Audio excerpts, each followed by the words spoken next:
Colombia's Navy has seized more than 1,400 tonnes of narcotics in a multinational operation after uncovering a new cross-Pacific trafficking route. The haul includes cocaine, marijuana and methamphetamine. Among the seized vessels used by the drug traffickers were 6 semi-submersibles intercepted in the Pacific Ocean. The vessels were carrying 5 tonnes of cocaine destined for the Australian black market. The international operation to catch the traffickers included the United States, Spain and 60 other countries. Now, speaking to the press, a Colombian naval officer described the scale of the drug seizure. These seizures have impacted the finances of transnational crime organizations, preventing them from receiving $8.4 trillion. We also managed to prevent the potential production of 29 tons of cocaine by destroying 475 laboratories. Now, journalist Richard McColl in Bogota told me more about the operation. Well, thank you very much. Like you said, 62 nations involved in this naval operation. It's called Operation Orion. It has been in existence since 2017 and has been continually growing. These are operations of 6 weeks in length. The captures have led to 400 arrests, 6 submarines or semi-submersibles captured, that huge haul of cocaine and other drugs. And of course, it's really so relevant in that it is such an impressive intelligence sharing network coming together from police and armed forces from all over the world. Richard, do we know how authorities were able to pull off such a massive operation?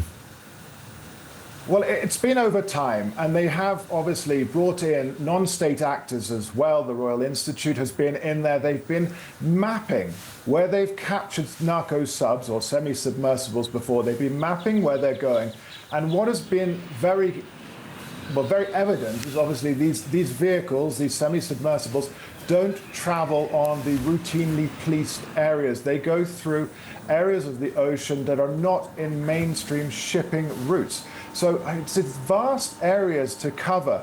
But over time, having mapped the routes that where they caught these submersibles and so on, they've been able to put together a greater plan of action and, of course, infiltrate groups across the region to find out how this is happening, where it's going on, and obviously how to capture. It looks like the drug gangs involved, Richard, were using drones and small submarines to smuggle the drugs. It begs the question, how sophisticated are these smugglers getting? Well, there's a sort of a yes and a no answer to this one. They have become more sophisticated in the engineering and in the building of these semi-submersibles. Previously, the semi-submersibles would only be able to sail, let's say, just below the surface, and there would just be a tube pointing out for oxygen, and of course the gasoline or diesel would blow out the back end, and they would hug the coastline going north up to Central America, where the drugs would then be offloaded into sort of unmarked areas or onto boats or fast boats. But what we're seeing now, of course, is the boats are bigger. They have a crew of around 3. There's usually an engineer, a captain, and a verifier from the cartel to make sure that the drugs actually make their destination. And of course, they do have GPS. They still stay only just below the surface, but they are able to travel up to 10,000 miles without refueling. But at the same time, there are other elements that have come in to allow this level of cooperation between different criminal groups. Let's say it's a reorganized crime, if you like.